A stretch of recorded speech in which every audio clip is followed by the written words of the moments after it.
Supply of foreign exchange. Simple है, देखो demand के जैसे ही सारे के सारे आपको दिखेंगे, डिमांड के जैसे ही, जस्ट थोड़े से उल्टे। डिमांड में फर्स्ट पॉइंट आपने क्या पढ़ा था, import of goods and services.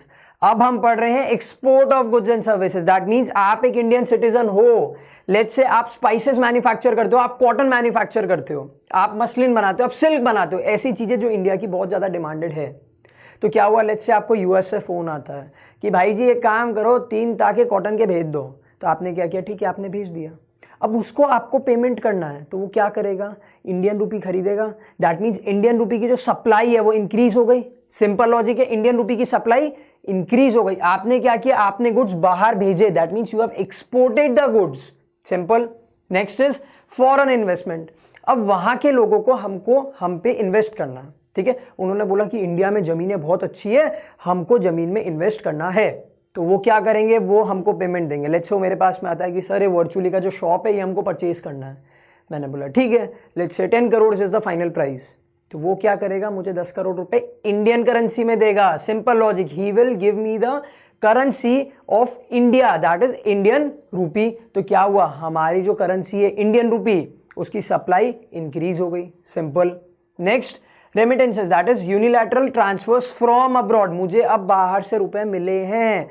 Let's say मेरे मम्मी पापा रहते थे बाहर, लेट्स से वो यूएस रहते हैं, ठीक है, और मैं उनको फोन करके बोलता हूँ मम्मी मेरे को वर्चुअली में इन्वेस्ट करना है, प्लीज सेंड सम मनी। वो कौन से करेंसी में भेजेंगे, ऑफ कोर्स इंडियन करेंसी। तो क्या हुआ, मेरी इंडियन करेंसी की जो सप्लाई है वो इंक्रीज हो गई।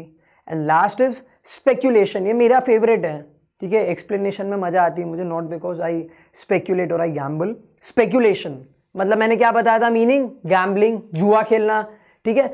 अब दूसरी तरीके से इमेजिन करते हैं, लेट्स से यूएस का कोई सिटीजन है, उसको लगता है कि इंडियन करेंसी की रेट इंक्रीज होने वाली है, तो वो क्या करेगा, इंडियन रूपी खरीद लेगा। तो इस केस में सप्लाई किसकी इंक्रीज हुई, इंडियन रूपी की। सिंपल। थोड़ा ग्राफ के मैनर में समझो, supply curve of foreign exchange, graphical representation से समझते हैं। देखो यहां पे वापस आपके पास में 3 पॉइंट है, point A, point B and point C, ठीक है।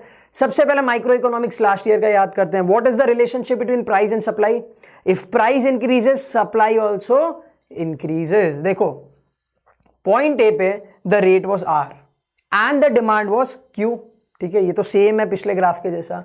उल्टा क्या है, देखो पॉइंट बी पे रेट इंक्रीज हो रही है, दैट मीन्स आर से R1 पे आ गई। अब डिमांड सप्लाई क्या होगी, सप्लाई इंक्रीजेस विद प्राइस, ठीक है, हमने पढ़ा था with the increase in price supply increases, there is a direct positive relationship. तो जैसे ही रेट इंक्रीज होके R1 पे गई, क्वांटिटी इंक्रीज होके Q2 पे आ गई। इट्स वेरी सिंपल, ठीक है। और जैसे ही R कम होके R2 पे आया तो हमारी सप्लाई Q1 पे आ गई। सिंपल लॉजिक है। When price of foreign exchange rises, that is point B, the supply of foreign exchange rises as people want to make more gains from speculative activities। जैसे ही हमारी प्राइस इंक्रीज हुई, लोगों ने क्या किया, हमारी सप्लाई को बढ़ा दिया। क्यों, बिकॉज उनको ज्यादा स्पेक्यूलेशन करना है, उनको ज्यादा प्रॉफिट अर्न करना है from the speculative activities. So these were the reasons for demand and supply of foreign exchange.